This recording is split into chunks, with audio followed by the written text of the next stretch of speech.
അസ്സലാമു അലൈക്കും. Ibn Abbas റളിയല്ലാഹുവിനോട് തൊട്ട് റിപ്പോർട്ട് ചെയ്യുന്നു, നബി സല്ലല്ലാഹു അലൈഹി വസല്ലമ തങ്ങൾ പറഞ്ഞു, അള്ളാഹുവിൻ്റെ അടുക്കൽ ഈ ദുൽഹിജ്ജയിലെ ആദ്യത്തെ 10 ദിവസങ്ങളേക്കാൾ ശ്രേഷ്ഠമായ മറ്റൊരു ദിവസങ്ങളില്ല. ഈ ദിവസങ്ങളിലുള്ളതിനേക്കാൾ അവൻ്റെ സന്തുഷ്ടകരമായ മറ്റു കർമ്മങ്ങളുമില്ല. അതിനാൽ പ്രസ്തുത ദിവസങ്ങളിൽ നിങ്ങൾ തസ്ബീഹുകളും തഹ്ലീലുകളും ദിക്റുകളും കൊണ്ട് ധന്യമാക്കുക.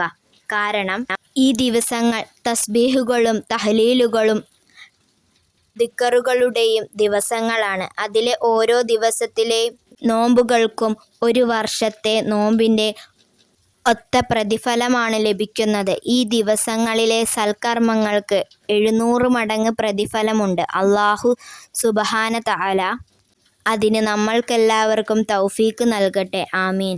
ദുൽഹിജ്ജ മാസത്തിലെ ആദ്യത്തെ 10 ദിവസങ്ങൾ ആരാധനകൾ കൊണ്ട് ധന്യമാക്കേണ്ട ദിവസങ്ങളാണ്. അതിലെ 9 ദിവസങ്ങളിൽ നോമ്പെടുക്കൽ സുന്നത്താണെന്ന് ഖുർആൻ സൂറത്ത് ഫത്ഹ് പാരായണം ചെയ്യുന്നതും സുന്നത്താണെന്നും ഫത്വൽ മുഈനിലൂടെ കാണാം.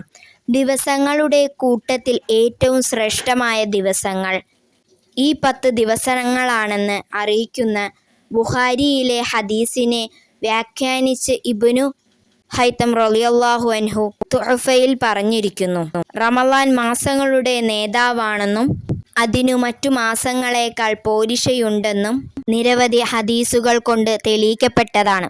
റമളാൻ അല്ലാത്ത സമയങ്ങളിൽ കൂടുതൽ പ്രതിഫലം ദുൽഹിജ്ജയിലെ ആദ്യത്തെ 10 ദിവസങ്ങളാണ്. ഈ ദിവസങ്ങളിൽ നന്മ ചെയ്യാൻ കഴിയാത്തവർക്ക് വളരെ നഷ്ടത്തിലാണ്. മഹാന്മാർ പറയുന്നു, ദുൽഹിജ്ജയിലെ ഈ ദിവസങ്ങളിൽ നോമ്പെടുക്കുകയും ദിക്റുകളും സ്വലാത്തുകളും സ്വതക്കകളും വർദ്ധിപ്പിക്കുക. കാരണം നബി സല്ലല്ലാഹു അലൈഹി വസല്ലമ തങ്ങൾ പറയുന്നത് ഞാൻ കേട്ടിട്ടുണ്ട്, നിങ്ങൾ ദുൽഹിജ്ജയിലെ 10 ദിവസങ്ങളിൽ നോമ്പെടുക്കുക. കാരണം ആ ദിനത്തിൽ എണ്ണിത്തിട്ടപ്പെടുത്തുന്നതിനേക്കാൾ അധികം നന്മകളുണ്ട്. ഈ മാസത്തിൻ്റെ പ്രതിഫലവും നന്മകളുമുണ്ട്. അതുകൊണ്ട് ഈ മാസത്തിൻ്റെ പോരിശകൾ മനസ്സിലാക്കി നന്മ ചെയ്യാൻ നമുക്കെല്ലാവർക്കും അല്ലാഹു തൗഫീക്ക് നൽകട്ടെ. ആമീൻ യാ റബ്ബൽ ആലമീൻ.